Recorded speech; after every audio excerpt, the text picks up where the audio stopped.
Today in the zone, the varsity football team is eyeing the state playoffs. We will have the highlights of their big win over Westerville Central. Kamari Burns anchors the Lions' defensive line. Today he takes off his helmet to spend 1 minute in the zone. Leading by example, how 3 captains are impacting the success of our boys' soccer team. Running with a purpose. Our cross-country team prepares for the OCC meet, and they have a little extra wind at their backs. Buckle up, because you're in the zone.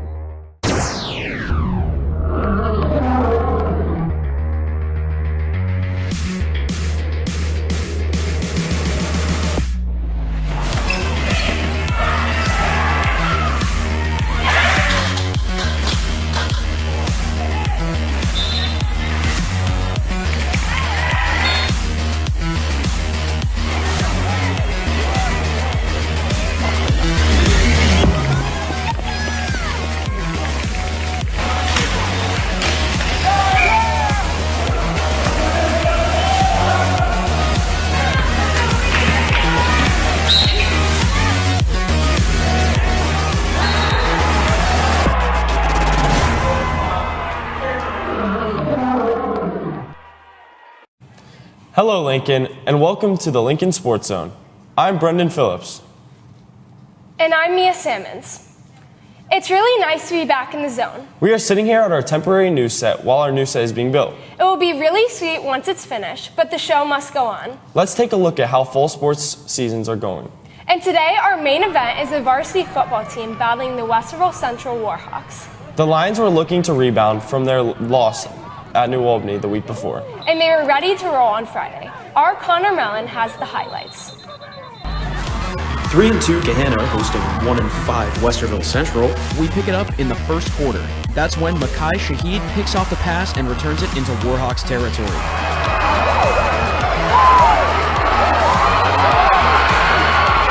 A long pass to Kane Baker sets up this Maxwell Cummings 1-yard TD run. PAT good. Lions up 7-0. Now to the second quarter.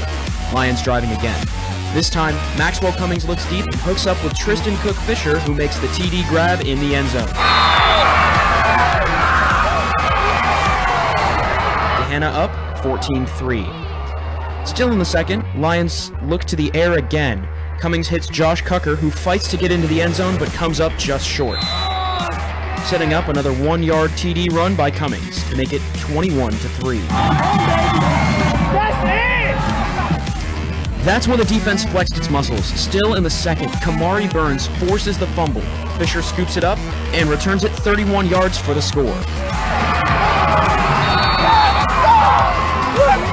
And the Lions were rolling, up 28-3.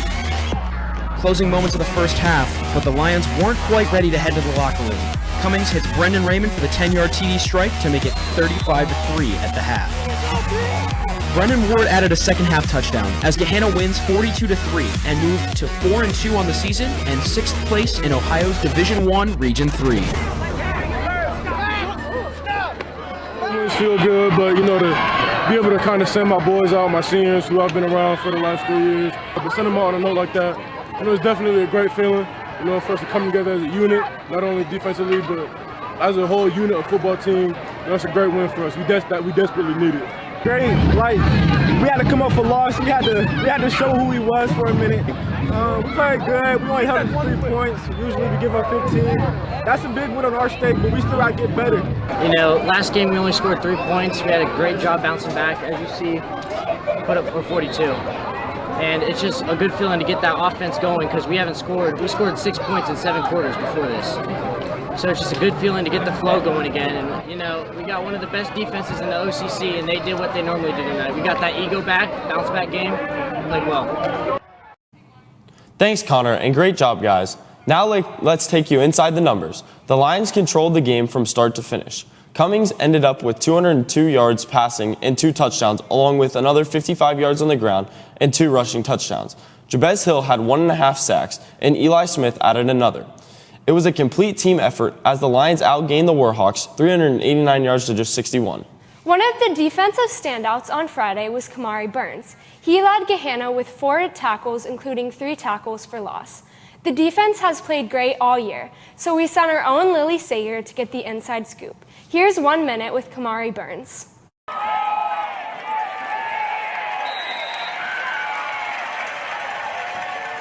So I'm here with Kamari Burns, number 40, a defensive end on the football team. So what has the team been doing to get ready for playoffs? We've been putting a lot of work on the field, having a lot of focus with our team. Everyone's been showing up and stuff, so I feel like that's been a big part of our success this year. How do you think the off season has prepared you for this season?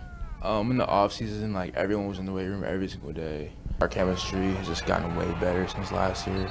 Like last year, we had a lot of sophomores starting, a lot of juniors starting. So like this year, I feel like we just like reached a whole new level and stuff. And So you started last year as a sophomore as well as some other people. How do you think you guys have stepped up as juniors now? other teammates, Jaden and Amira, they used to play varsity too. But last year we had like a lot of experience on varsity and stuff. So I think this year, like we've like stepped it up and like we've progressed into top players for our team. But this is the strongest season you guys had in a while. What is different this year that makes this season different or stand out from other seasons? This year we have great captains, Kane Baker, Jay Barton, Josh Cooker. Like all of them really like pushed us like individuals and stuff into like being like our best player and being focused during practice, like giving it all during the whole season, like never giving up. So I just think like our captains have like made a big difference for us this past year. Okay. So thank you, and now back to the sports desk. Thanks, Lily. The girls' varsity volleyball team is on a roll this season, defeating Pickerington North at home on Tuesday.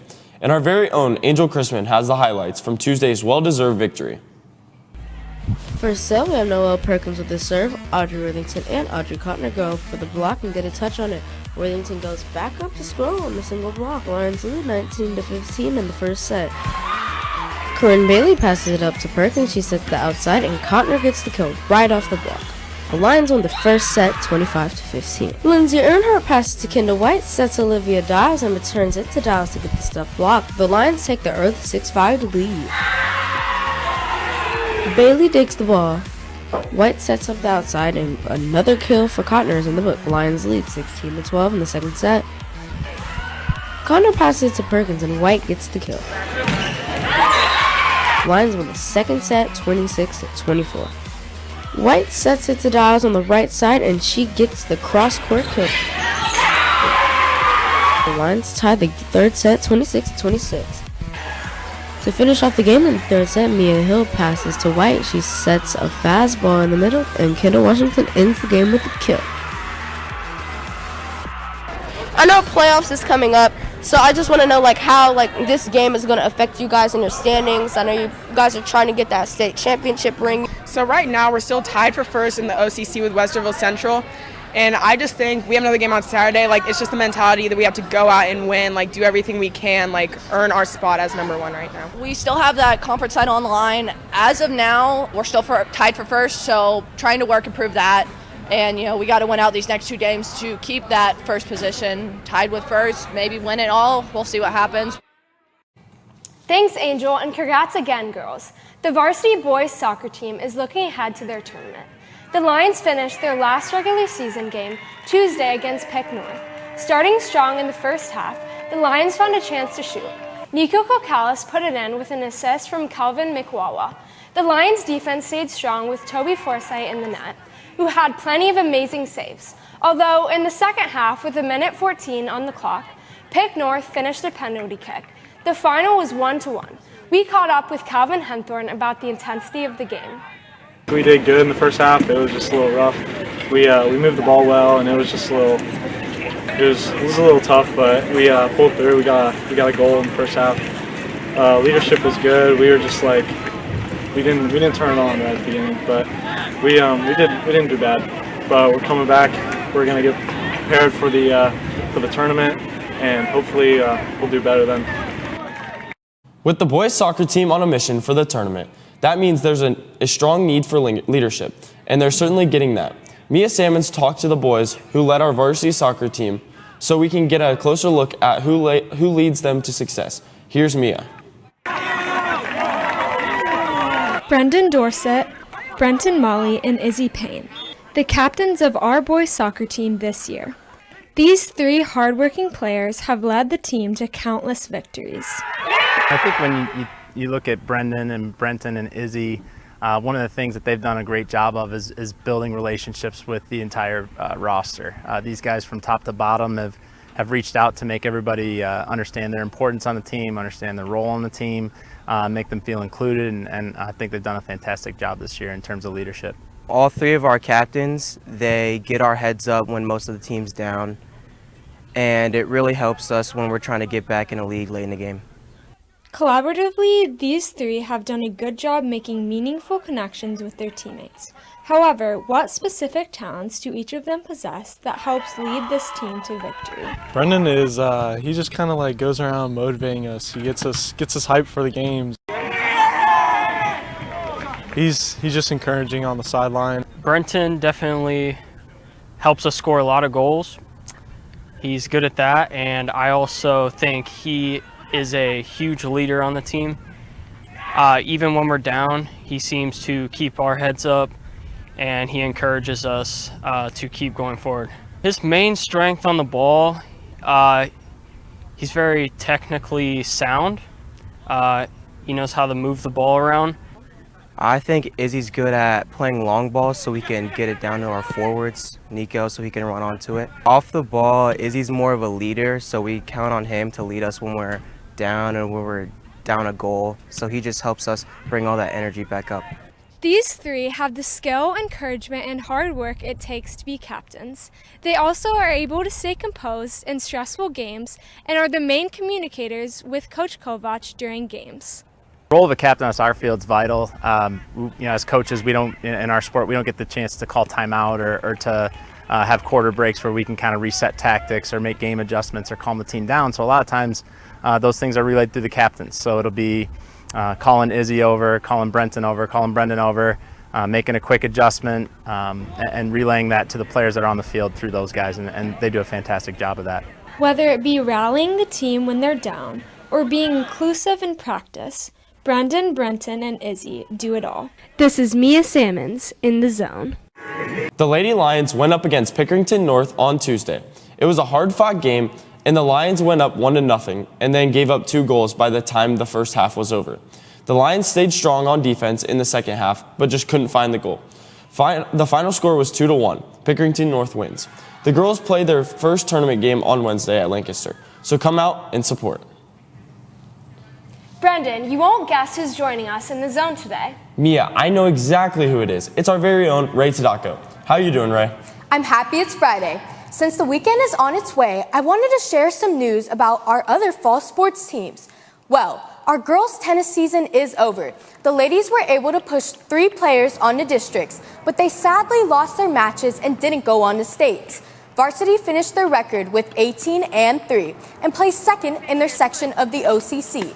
They also won both the Reynoldsburg Doubles Tournament and the Hilliard-Davidson Doubles Tournament. Great season, ladies, and keep up the work for next season. While some Lions sports teams are already playing in the state tournament, some are still competing against the conference. That's the case for both our cross-country teams. Here are Alyssa Shope and Nick Ritchie with a preview of their big meet tomorrow at Canal Winchester. This weekend, the girls cross-country and guys cross-country team are competing at OCCs, and our goal for the girls side is to become OCC champions and get out there and race hard. We have a really good shot at winning the Ohio division for our conference championships, and we're going to go out and compete our best and hopefully come out being OCC champions. I'm really excited for OCCs because it is one of our last chances for our team to perform really well and show all of our training is paid off. Thanks, guys, and good luck at the meet tomorrow. While the OCC meet is one of the biggest motivators every season for the team, many of the runners on the team are also motivated by the memory of a lost teammate. Wesley Triplett went into more detail on how this teammate is still pushing his team to achieve their goals. Here's Wesley.